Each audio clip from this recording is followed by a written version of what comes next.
میرے رسول پاک صلی اللہ تعالیٰ علیہ وآلہ وسلم صحابہ کرام کو اس بابت بار بار ارشاد فرماتے ہیں۔ ایک دن حضور فرمانے لگے کہ مجھے تم پر ڈر ہے کہ پرانی امتوں کی بیماری کہیں تمہارے اندر بھی سرایت نہ کر جائے۔ یا رسول اللہ صلی اللہ تعالیٰ علیہ وسلم، ایسی کون سی چیز ہے جس سے آپ کو بھی ڈر ہے، اور وہ کون سی بیماری ہے؟ بعض لوگوں نے یہ شاید سمجھا کہ وہ کوئی طاعون کا یا کوئی اور گہرا مرض ہے، تو حضور فرمانے لگے نہیں، پرانی امتوں میں نا بیماری تھی تکبر کی، حسد کی، بغض کی، عداوت کی، دل ایک دوسرے کے بارے میں سخت ہو گئے تھے۔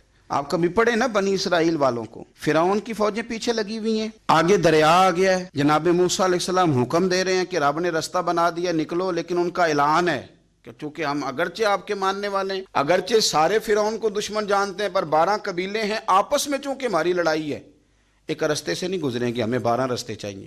شدید پیاس لگی ہے اور ان سے کہا گیا کہ ڈنڈا ماریں گے جناب موسیٰ علیہ السلام پتھر پہ، اللہ وہاں سے چشمے نکالے گا، پی لو۔ انہوں نے کہا ایک نہیں پئیں گے، 12 قبیلے ہیں، چونکہ ہمارا اختلاف ہے، ایک سے پانی نہیں پی سکتے، ہمیں 12 الگ الگ چاہیے۔ حضور فرمانے لگے وہ جو پرانی امتوں میں عداوتوں کی بیماری تھی، مجھے ڈر لگتا ہے وہ تمہارے بیچ نہ آ جائے۔ او یارو، اتنی سخت عداوتیں، اتنا گھٹن، اتنی ہماری طبیعتیں ایک دوسرے کے بارے میں سخت۔ آپ کبھی لوگوں کا لب و لہجہ محسوس کریں، جب وہ کسی کے خلاف گفتگو کر رہے ہوتے ہیں تو ایسے محسوس ہوتا ہے کہ وہ تو شخص شاید مار دینا چاہیے، اتنا برا ہے۔ تھوڑی سی اختلاف رائے کو اتنی شدت کی عداوت بنا لینا۔ کئی اللہ والے چھپ گئے، بہت سارے رب کریم کے بندے تھے جو دنیا چھوڑ کے کونوں میں لگ گئے، انہوں نے کہا وہ نہیں گزارا ہوتا ہو بھائی۔ میں کسی کمزور آدمی کی بات نہیں کرنے لگا، ایک دلیر آدمی، حسبن نسبن اخلاقن مروتن، ہر تعلق سے شانوں والے، حضرت امام جعفر صادق رضی اللہ تعالیٰ عنہ، اتنے بڑے آدمی کہ امام اعظم ابو حنیفہ جیسے لوگ کہتے ہیں کہ اگر 2 سال امام جعفر صادق کے پاس نہ رہتا تو ابو حنیفہ ہلاک ہو جاتا۔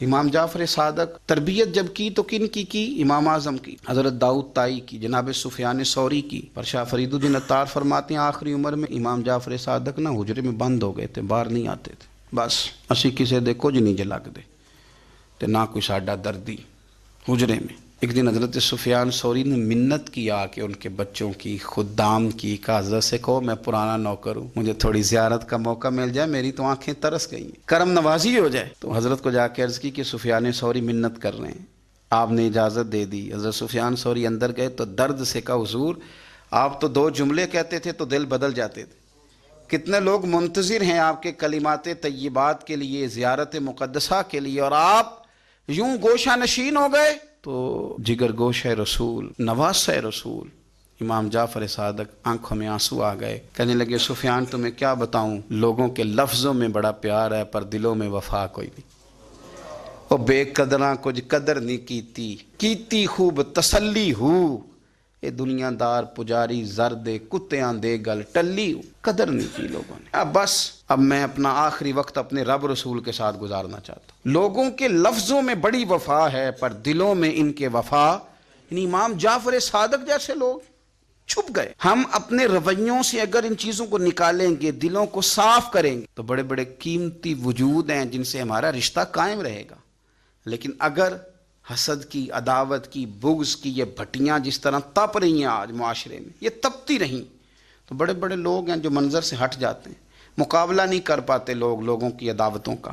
رب کریم کا بندہ صاف دل ہوتا ہے، وہ حسد بغض عداوت کا مقابلہ نہیں کرتا، وہ کونے میں ہو جاتا۔ وہ کہتے میں اس دوڑ والا نہیں ہوں، اس لیے کہ اللہ کے بندے تلوار کے ساتھ، تو میں بڑی بات کرنے لگا ہوں اگر آپ کی سمجھ میں آ گئی تو، رب کے بندے تلوار سے تو لڑائی کر لیتے ہیں، پر منافق کے نفاق کے ساتھ مقابلہ کیسے کریں؟ وہ کس طرح اپنے آپ کو منافق بنائیں؟ وہ کس طرح کر کے اس جگہ پہ آ کے سازش کریں جہاں چھوٹے لوگ سازش کرتے ہیں، پھر وہ بچنے لگ جاتے ہیں۔ یہ دوری نکتہ چی ہے، کہیں چھپ کے بیٹھ جا، جس دل میں تو مکی ہے وہیں چھپ کے بیٹھ جا، پھر وہ لوگ نکل جاتے ہیں۔